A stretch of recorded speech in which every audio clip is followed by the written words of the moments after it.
Hola, ¿quieres saber de qué se trata el impuesto al valor agregado, pero mirado un poquitito desde más adentro? Bueno, los invito a que vean este video donde repasamos un poco la ley. Bueno, como lo dije, vamos a repasar, es decir, mirar a grandes rasgos, más que nada por un pedido que me hicieron. Ya, como verán, el canal se enfoca principalmente en el impuesto a las ganancias, en terminar ese curso que estaba pendiente ahí, agregando más temas. Pero uno de los suscriptores pidió el IVA. Y como rinde varios impuestos, porque se ve que es una materia que engloba varios, tampoco es necesaria tanta profundidad y aproveché para que todos conozcan más o menos de qué se trata este impuesto. Este impuesto es un poco más sencillo que el impuesto a las ganancias en términos de confeccionar el hecho imponible. No es, no es que va a depender tanto de una situación o de otra, sino que directamente tenemos enunciados en la ley lo que sería el objeto, qué está grabado, quiénes son los sujetos sobre quién recae y cuándo nace la obligación tributaria. Hablando mal y pronto, igualamos todo, cuándo nace el hecho imponible y tenemos que pagar el impuesto. Bien, entonces lo que vamos a hacer es analizar simplemente, hacer un resumen de qué está grabado, quiénes son los sujetos que están alcanzados, cómo tratar esto, cómo se calcula más o menos lo que hay que pagar y algunas consideraciones a tener en cuenta.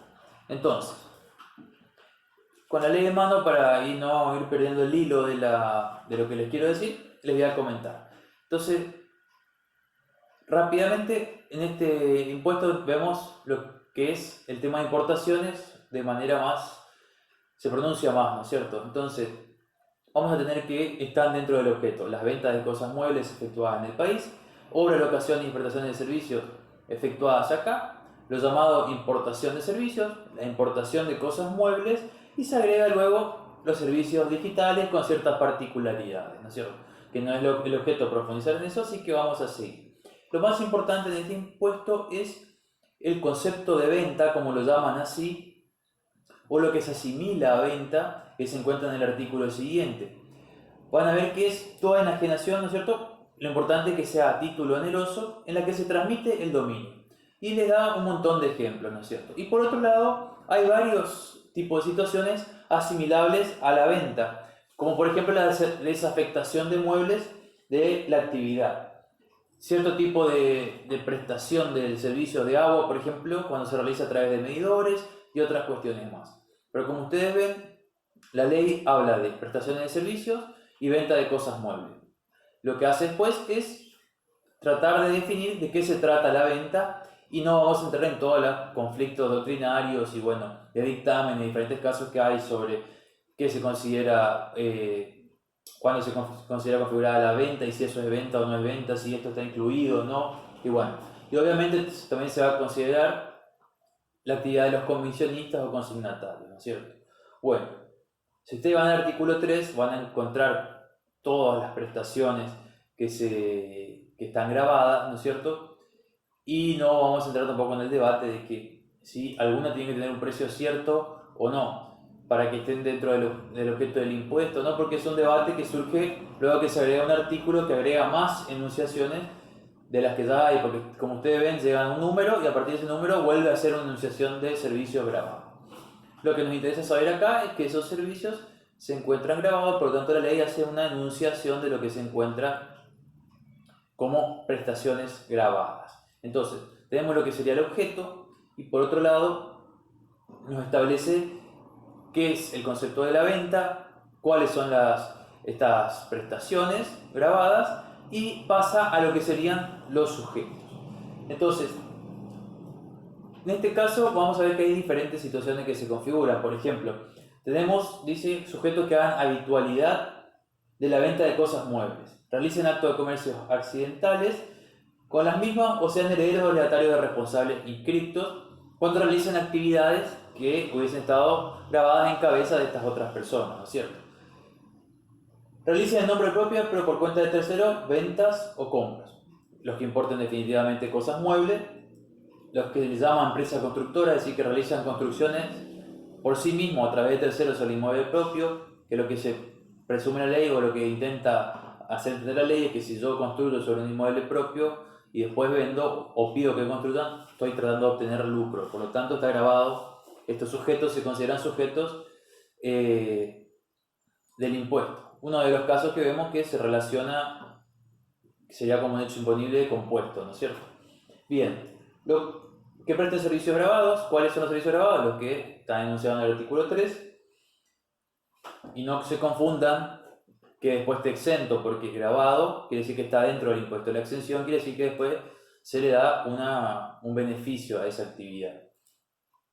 Dice prestatarios en el caso de los casos de los servicios, ¿no es cierto? Cuando yo contrate servicios del exterior para usarlos en el país, voy a actuar como responsable sustituto. Y después están los prestatarios en el caso de servicios digitales. Después un par de consideraciones con respecto al ajuste, pero hasta acá prácticamente podemos decir que si agregamos el aspecto temporal de que el impuesto es mensual, podríamos decir que ya sabemos de qué se trata el impuesto al valor agregado y cómo saber si algo se encuentra grabado o no. Entonces a mí me dicen, me sucedió esta operación, ¿se encuentra grabada en el impuesto al valor agregado? Y yo te digo, es una venta de cosas muebles cumpliendo con alguno de los conceptos de venta. Y me dicen, sí, o sea, vendí una cosa mueble, listo, en el impuesto. A lo sumo quedará en duda de si no es una venta directa, si encuadra como alguna venta de algunos de los conceptos de venta que se enuncian en la ley, luego en el artículo 2. Una prestación de servicio, me preguntan si está grabada, y bueno, lo que voy a hacer es mirar, digamos, si es un sujeto que presta servicios, ¿no es cierto?, que es a lo que se dedica, y si es uno de los servicios que se encuentra grabado en el artículo 3. Por lo tanto, ahí ya voy a saber si está grabado o no. Importación por enunciación directa, sea de bienes o de servicios, aunque no dice importación de servicios, pero por la descripción que hace de prestaciones realizadas en el exterior para ser usada en el país, ¿no es cierto?, se considera importación de servicios. Bien, entonces hasta ahí no tendríamos problemas serios. Y yo le digo que es en el mes, es decir, todas las operaciones que ocurren en el mes son las que están grabadas. Quedaría decir, ¿y cuándo se configura ese impuesto a pagar? Bueno, para eso lo que hace esta ley es dedicar, la ley de este impuesto, ¿no es cierto?, dedicar especialmente un artículo al nacimiento del hecho imponible. Para ciertas situaciones establece diferentes momentos en los que se va a dar el nacimiento del hecho imponible. Por ejemplo, si ustedes tienen una venta, o sea, se dedican a la venta de cosas muebles, se va a configurar el nacimiento del hecho imponible cuando ustedes entreguen, ¿no es cierto?, el bien o cuando lo facturen, lo que ocurra primero. Y en el caso de un servicio, por lo general es cuando se reciba la prestación o cuando se finaliza el servicio. Y aquellos que son considerados servicios continuos, como es el caso nuestro, por ejemplo, de los contadores, que son servicios que se van sucediendo mes a mes, se consideran servicios continuos y que el hecho imponible nace al finalizar el mes, ¿no es cierto? Entonces, finaliza el mes, se considera un servicio que ocurrió en ese mes. Y así hay diferentes casos, como por ejemplo el de las obras, con los certificados de obra y demás. Lo importante es entender que si el hecho está grabado según lo que vimos, después vamos a ir a buscar cuándo es la generación, cuándo nace el hecho imponible, ¿no es cierto? Del momento que nace el hecho imponible, en ese mes que se produce el nacimiento del hecho imponible, es por el periodo por el que se va a liquidar. Es decir, se produce en enero, es el periodo de enero. Se produce en febrero, es el periodo de febrero. Bien, y ahora la pregunta es, ¿cuánto voy a tributar? Y bueno, acá está la particularidad y las grandes discusiones que surgen con respecto al impuesto. Y sobre todo por la técnica que utiliza para la liquidación del gravamen. Pero primero veamos.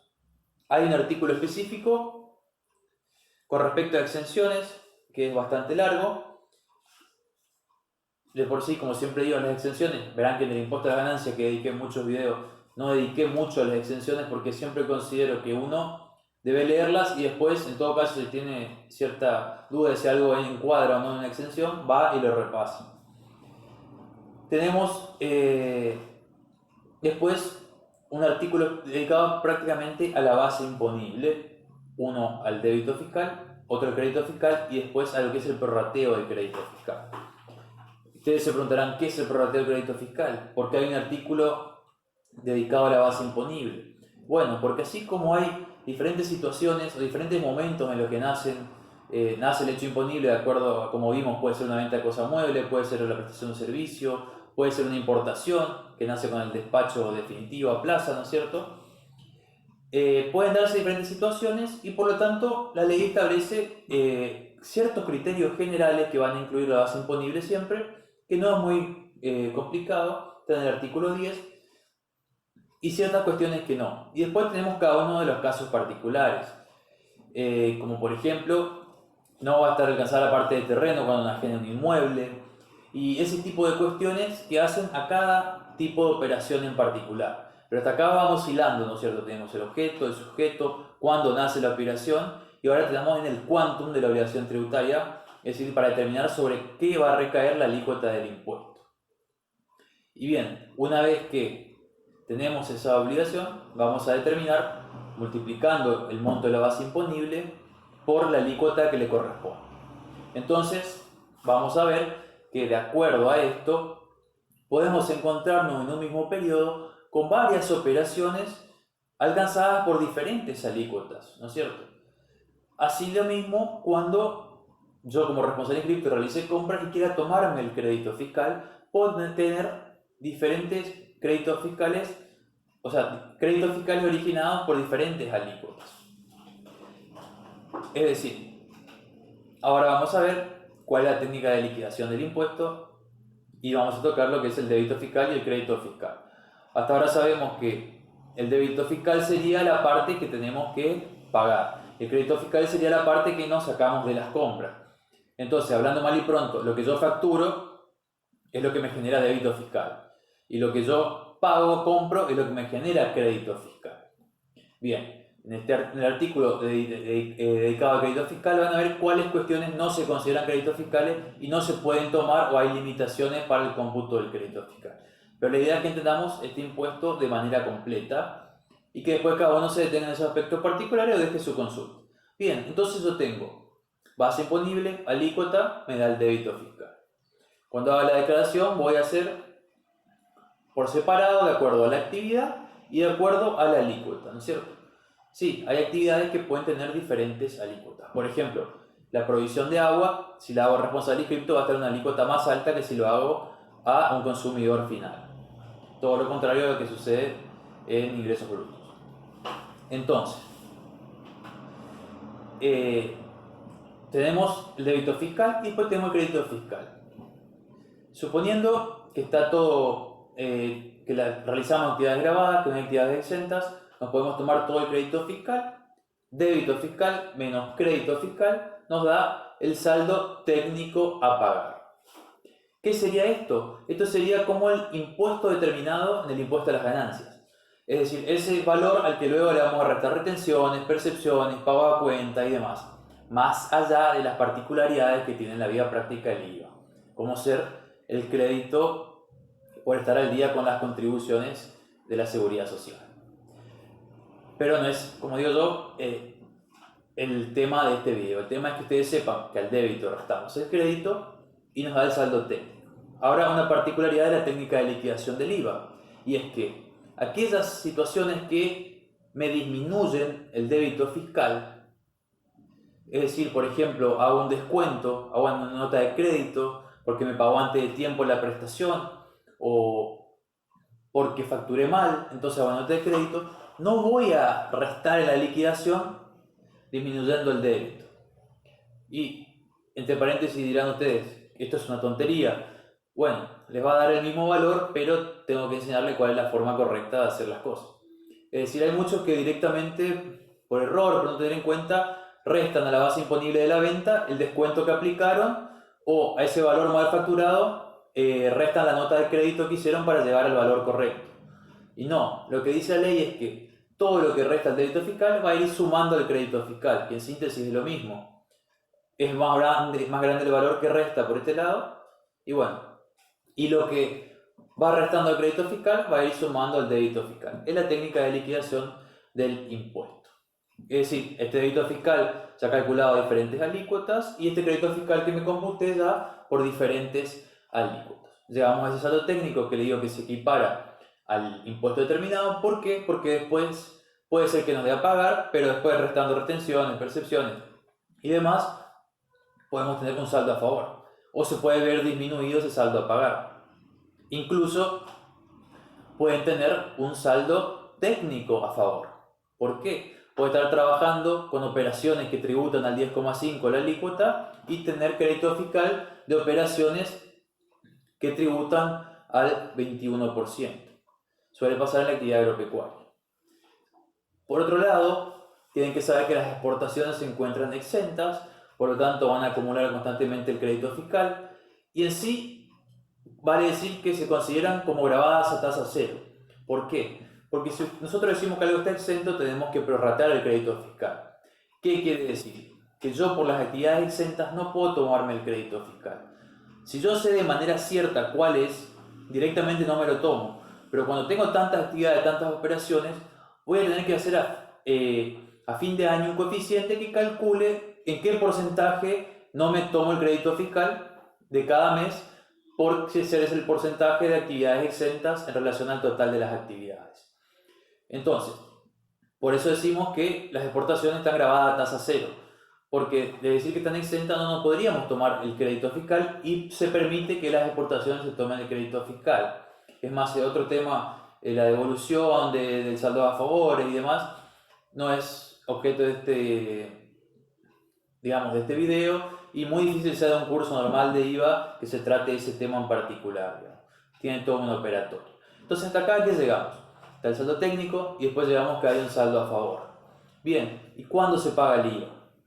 El IVA se paga de acuerdo a la terminación de quit, más o menos en la segunda semana del mes siguiente. Es decir, estamos ahora haciendo este video en julio, está cerrando julio. Cierra julio, voy a pagar en agosto lo que me dé el impuesto al valor agregado. O no, pero en ese mismo día voy a hacer la presentación. Es decir, tengo hasta ese día para hacer la presentación del IVA y si me da a pagar, esa fecha de vencimiento para la presentación es la fecha de vencimiento para el pago del impuesto al valor agregado. Así que recuerden, si miran bien cuáles son las operaciones grabadas, el objeto que está bien diferenciado en este caso, no con tantas vueltas como en el impuesto a las ganancias, los sujetos que están bien diferenciados, también acá tienen una mayor complicación a lo mejor en determinar cuándo nace el hecho imponible, es decir, cuando nace el hecho imponible directamente ven la fecha y en ese periodo forma parte de ese periodo ese débito fiscal, que el débito fiscal dijimos, base imponible por alícuota nos da el débito fiscal, cuando estamos realizando operaciones de venta. Y el crédito fiscal va a restar ese débito fiscal para llegar al saldo técnico. Luego restaremos retenciones, percepciones, ¿no es cierto?, para llegar al saldo a favor. O bien para disminuir ese saldo a pagar o aumentar saldo a favor porque ya nos dio saldo técnico a favor. Entonces, espero que les haya sido de utilidad este video. Si quieren tratar más en particular algún tema de IVA, no hay problema, es algo que no requiere tanta preparación porque uno está más en contacto constantemente, pero sí tengan en cuenta que hay muchos debates doctrinarios y que a la hora de rendir, por ejemplo, un parcial, tienen que saber la postura de la cátedra y también van a tener que determinar ustedes qué postura van a usar como profesionales en el día de mañana ante esos casos conflictivos en los que tienen que tomar una postura porque todavía no hay nada decisivo o no hay algo concreto, ¿no es cierto? Y se lo dejo ahí picando para que averigüen qué pasa con los intereses, que se supone que siguen la suerte de lo principal, es decir, se introduce una modificación que se considera inconstitucional, pero todavía no sale de la ley, que grava los intereses de operaciones exentas.